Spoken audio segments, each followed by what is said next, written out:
And indeed, we're going into Mama I Made It Friday now, but a little later, because we're going to first take a look at today's top business stories that are moving markets and that have tongues wagging at the end of this week. Now, no bigger story than the resignation of Old Mutual Director Nombulelo Pinky Moholi with immediate effect. She chaired the remuneration committee on the board of Old Mutual, and she's resigned for personal reasons, citing personal reasons there. And the board is currently consumed with a battle that is ongoing between itself and embattled CEO Peter Moyo. And the big question we're asking ourselves is, could Moholi's resignation be interpreted as a sign of differences in opinion within the board? To answer this question and to look at many other business stories, I'm joined in studio now by Saki Zamxaka. He's the Director of Business Development at ZARX. Saki, how are you, my man? I'm good, Ayabonga. Very well, thank you. Let's maybe start off here with Upinki. I mean, we did see Trevor Manuel towards the end of last week, this time last week, coming with a few board members showing, I guess, a show of unity of sorts, saying they're very unanimous in their decision that they've lost confidence in Peter Moyo. What do you make of this resignation at this crucial point in the showdown between Moyo and the board of Old Mutual? Well, I mean, for me, the whole story is just a case study of what not to do. I mean, when you run a big organization, I think the timing of the resignation, whether it's personal reasons, whether it's a sign of differences within the board, is just a bad thing. And for me, this is where I would have expected shareholders by now would have come and said, this must stop. So for me, I think it's been prolonged for too long. Why do you think they haven't intervened? Why do you think they haven't said, look, guys, hold up, time out, let's amicably resolve this and, I guess, try and halt the decimation of shareholder value that we've seen? I guess typically, I mean, institutions as big as Old Mutual, you have a lot of institutional investors, so you don't really have one significant shareholder. I think they have one of the asset managers holds a large position. PIC, Alan Gray. Exactly.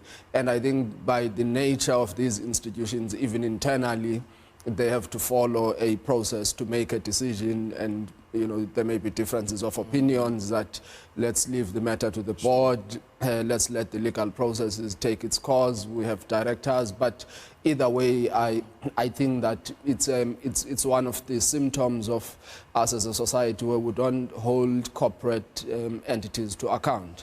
Yeah. This is just one of those cases where, because I mean, those institutions represent monies of many people's savings, pensions, and all of that, which in this whole drama are being eroded. So for me, it's a very classic case of just shareholders who don't come to the party quick enough.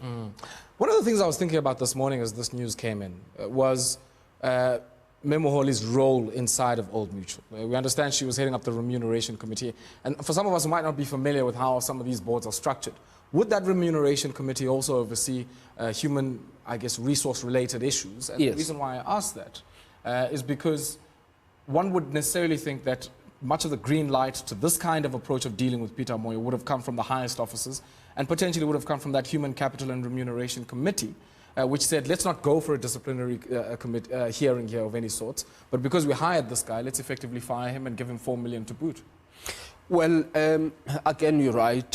So typically boards, and especially of large entities, operate through committees. So you'll have an individual competent in a certain sector heading an audit committee, a remuneration committee which deals with HR matters, risk committees, and so on.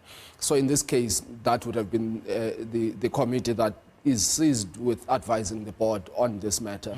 But I think due to the nature and its profile, the lawyers and the entire board would have been the ones that advise on what needs to be done. So I guess at this stage, I wouldn't imagine she would have been the main driver of the decision.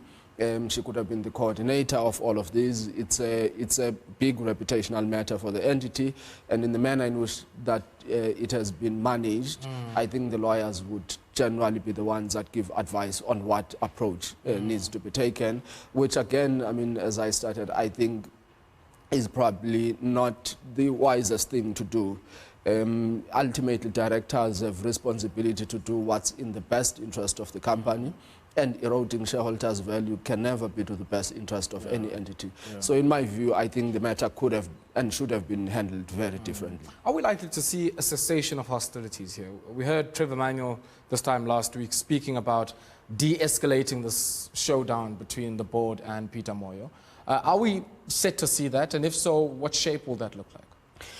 Again, my speculation would be that we're not the only ones having this discussion.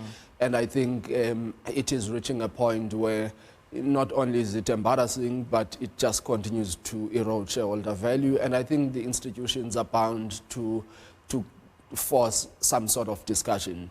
And that discussion, probably, the most difficult thing with it would be at what point do you settle, because it's going to boil down to money. And I think anybody who then proposes a rand amount, if the other party doesn't accept, and the shareholders may say, why did you wait this long if you're going to settle anyway? So I think the board has pushed itself into an untenable situation. But irrespective, I think they must just cut their losses and move on. All right, let's pause there for a second, Saki, and take a brief break. When we come back, going to take a look at the story of Aspen, also going to take a look at Grand Parade, and they were the guys who had somewhat of a flop there with the Dunkin' Donuts and a few other brands that they tested out. But it seems that their Burger King has blown the lights out here, and they reported much better than expected profit numbers, and we'll take a look at that on the other side of this brief break. Do stay tuned to Business Unusual right here on Newsroom Africa, channel 405.